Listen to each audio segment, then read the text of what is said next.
gue berpikir dulu bahwa gue adalah orang yang harus merubah segala sesuatunya gitu. Padahal kita nggak perlu buru-buru mengubah dunia kan gitu, nggak mau buru-buru mengubah planet ini. Tapi yang justru buru-buru kita ubah adalah perilaku kita sendiri gitu. Karena planet ini kan kayaknya punya sistem atau siklus untuk memperbaiki dirinya sendiri kan gitu, tanpa bantuan manusia lah gitu. Kita perlu menjaganya, tapi dia punya siklus sendiri untuk merubah tatanan lah gitu ya.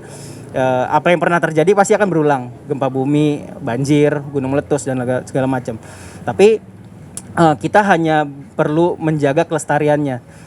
Justru pertanyaan besarnya adalah mampu nggak manusia bertahan di dalamnya gitu. Ketika dia merubah dirinya, pasti banyak kejadian-kejadian tuh yang dialami. Nah, justru pertanyaan besarnya manusia itu mampu nggak bertahan ketika planet ini merubah siklusnya gitu. Kami di Nat Geo gitu, di orang-orang di Nat Geo Society ini percaya bahwa dengan kekuatan ilmu pengetahuan yang kita miliki, lalu kita bereksplorasi, lalu kita menceritakan kembali ke orang banyak, kita mampu mengubah sesuatu gitu. Nah, termasuk dengan ingin membawa satu misi gerakan perubahan perilaku. Makanya waktu itu di 2018 itu sayang banget nih kalau hanya artikel yang kita buat dalam bentuk majalah gitu, ataupun tulisan di web lah. Ini harus ada satu gerakan yang mengajak anak-anak muda untuk merubah sikap gitu. Karena yang hari ini kita lihat kan sampah yang di depan mata yang menjadi masalah kan waktu itu gitu. Jadi apa yang bisa kita lakukan cepat dan segera dan membawa dampak gitu. Nah, ya merubah perilaku aja, mulai dari hal-hal sederhana. Makanya kalau ditanya bumi atau plastik, pasti jawabannya saya pilih bumi gitu.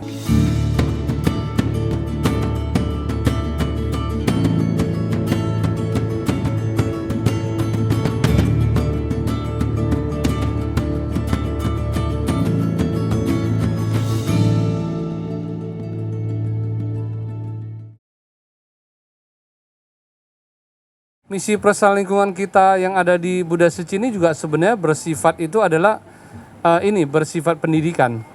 Ya, karena seperti tadi Pak Diki bilang ya, jadi itu harus ada edukasi juga sih gitu loh. Karena ini kita bisa lihat ya, kesadaran orang akan lingkungan ini kan semakin turun. Ya, seperti kita lakukan gerakan relawan kadang memungut sampah. Ya, kita di sini sampah kita pungut, di belakang orang buang lagi. Jadi itu nggak akan maksudnya kan gitu efektif. Jadi lebih bagus adalah bagaimana ya mensosialisasikan juga kepada masyarakat itu tentang kepedulian lingkungan seperti ini. Kalau campaign kita ini sebenarnya adalah kita sering langsung terjun melakukan kegiatan daur ulang ya. Jadi mengajak semua warga ya, relawan dan warga setempat untuk ikut melakukan pemilihan daur ulang. Nah, tapi salah satu juga campaign yang sering kita lakukan adalah 5 kebajikan dalam sehari. Ya, salah satunya itu poin yang terbesar, poin utama ya adalah bervegetarian.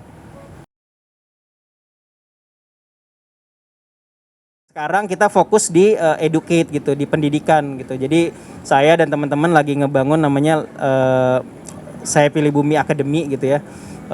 Basisnya learning system management, adanya di dalam website. Jadi persis kayak ruang guru gitu ya. Orang masuk, teman-teman masuk, anak-anak siswa bisa masuk ke dalam website, mereka masuk, terus dia bisa ngikutin staging pembelajaran ngomongin soal lingkungan gitu. Dari ada 8 modul untuk yang awal gitu ya. Jadi dari modul 1 sampai ke 8 dia harus ngikutin. Tapi setiap dia mengikuti si modul ini, dia selesai di satu kelas, dia bisa mendownload materi ajarnya. Materi ajar itu bisa dia download dan dia bisa pakai itu untuk, misalnya kalau saya guru gitu ya, materi ini bisa saya pakai untuk ngajarin anak-anak di sekolah.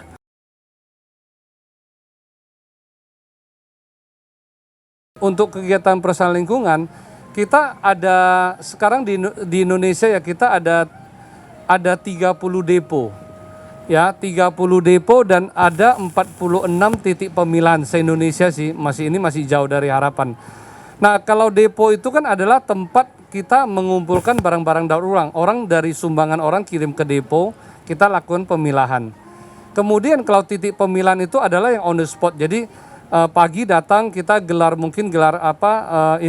terpal. Jadi kita di situ melakukan sampai siang selesai, bawa barangnya kirim ke depo seperti itu. Nah, kita di situ pada saat kegiatan biasanya warga ada yang mungkin membawa barang daur ulangnya datang pada saat bisa ke depo ataupun ke titik pemilahan. Nah dari situ biasanya mereka bisa terlibat langsung.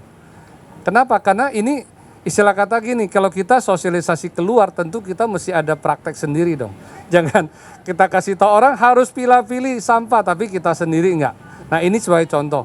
Nah jadi dari situ kita harapkan orang bisa terlibat. Hasil barang-barang daur ulang ini kan tadi sudah dipilah-pilih. Kenapa dipilah-pilih? Agar kan nilainya jadi lebih tinggi.